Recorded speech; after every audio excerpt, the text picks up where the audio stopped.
guys, how's it going? I wanted to talk about something in regards to when horses say no. So those of you that have been watching my reels and stuff on Facebook, I've been doing a couple series that are titled When Horses Say No.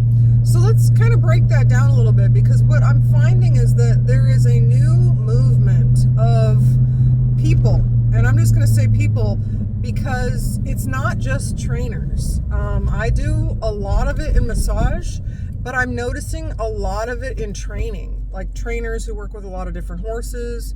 I'm noticing it with other equestrians. So the theme is when horses say no. And I think it's interesting that we're kind of moving on to this sort of understanding of horses and trying to figure out how to work with them better. So it's been fun. I recently did an interview with Gabby Noir, and she was one of the trainers that I'm talking about, where we literally had the same title. For hers, I think, was a newsletter and mine was a video, but it was really funny.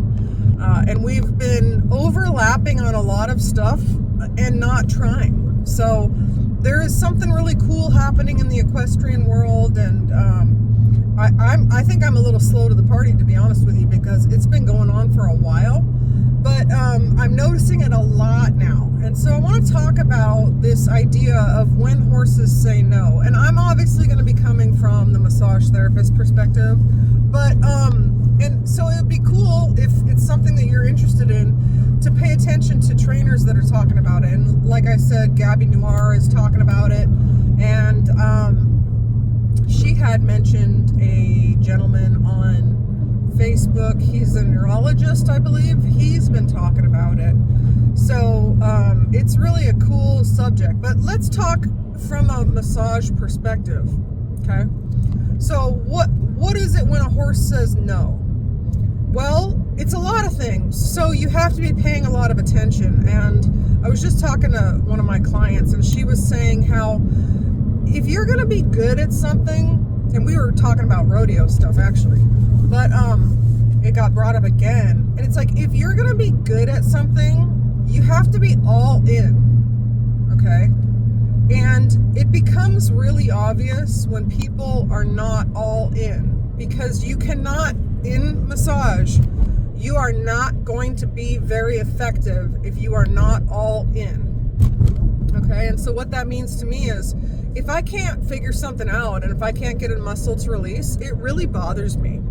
Like, I'll think about it, and I'll think about it, and I'll think about the system, I'll think about the whole horse, I'll think about different techniques, I'll think about, like, what could possibly be going on, and it bothers me until, and I'll keep bringing it up, you know, like, I'll keep talking to the owner and stuff until I figure out a resolution. And shockingly enough, there is normally a resolution. And that's not necessarily true with a lot of horse stuff. But, you know, it's always on my mind if I can't get a massage the way I want it. And it, to be honest with you, it doesn't happen too often. But if I really can't figure, like, why this muscle won't release, it bugs me for a while. So you do have to be all in. So, and why I mention that is, one part of being all in is paying attention to every single thing that is going on with the horse. Okay, you have to look at everything. And a lot of times when I watch, you know, for a journey through the horse, I watch people's videos and I go, did you see that? Did you see that? Did you see that? Look what the horse said there. Look what the horse said there. And the same is true for when I watch my own videos. I go, oh, I missed that. Or I should have done that there, or I should have done that there. So you're never going to hit that level of completion, but always that desire to get better and, like, to catch more cues and to understand the horse better is really important. But when horses say no, they'll do things like, I had one video example of my little Arabian Chester. He didn't want to pick his foot up, so he put weight down. Okay, he put weight down on his leg when I was asking him to pick his foot up. That's saying no. Okay, so I don't do things like pinch their tendons and smack them or anything like that. I just stand up and I go, why did you just say no to me right there? And I scratched his shoulders, and then I said, okay, let's try again. And I bent down and he picked his foot up. Okay. And some people in that video wanted to say, well, he wasn't standing square. He wasn't doing this. He wasn't doing that. Well, that's why I'm listening to him saying no. Okay? If he's not standing square, he's in charge of his own feet. I'm not in charge of where his feet are. He's a horse. He's got 4 feet. He always has 4 feet. It's not new. Okay? He's not learning anything. So he's in charge of his own feet. And what was funny is when he decided he was going to pick that foot up, he moved his feet so he was standing square. Okay? Coincidence? Nope. Okay? Another thing when they say no is they'll turn their head away. Okay, if you go to reach for their halter and they turn their head away, that's a no. And I learned that one with Georgia when I first got her, because she would not want to put the halter on. And so one day, you're kind of used to just shoving the halter on them, right? Then one day I was just like, why do you keep doing that? And with her, it was because I didn't ask her permission, which if you have a mare that's sensitive and in tune, we'll say, you know what I'm talking about. And geldings too. I don't know. Some geldings are like that. But man, that was a big eye opener to me. She also did some things that were similar to that with picking her feet up. She would lock that leg and press down. That is a strong no. Okay? So the point is, whenever you're getting a no, or when they don't want to walk forward, right? What are we normally taught? Whip the, there's a lot of things that people are taught, but whip the lead rope at them and move their feet and da da da da. What I want people to do is just stand up, look at them, and go, why did you just say no? Why did you just say no? And then ask again. And I swear, half the time you say why and then acknowledge that they said no. After that, they say yes. Okay? So if I'm working on a horse and I'm going to, let's say, rub above the flank or the loin area, and they walk off, that is another no. Okay? If they press their leg down, or they can very easily lock out their muscles. If they want to kick you out of somewhere, they can, especially if you're trying to release a scapula or something like that. So if they lock that muscle out, that's a no. So as a massage therapist, what are some things you can do? Well, the first thing I do is I acknowledge that they've said no.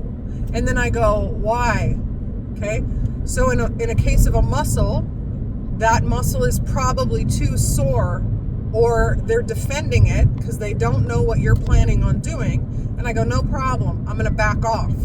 Okay? So I'll go lighter. I'll go slower. Those are normally 2 I do automatically. I'll start further away. Okay? You can see how some of this works with training also, right?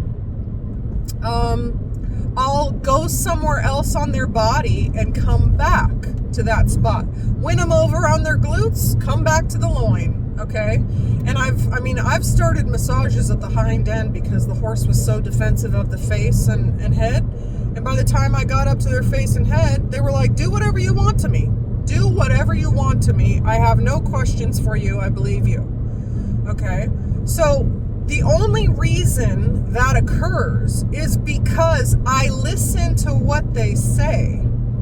Okay? And if they say no, instead of being like, well, you're gonna do it, I go, okay, why? Why no? Okay? Another thing, and I do want to make it like clear, it's not always, I call it not always rainbows and butterflies, okay? Because another way for me to be effective as a massage therapist, and that is my job, is to be effective, is I have to take them to the edge sometimes.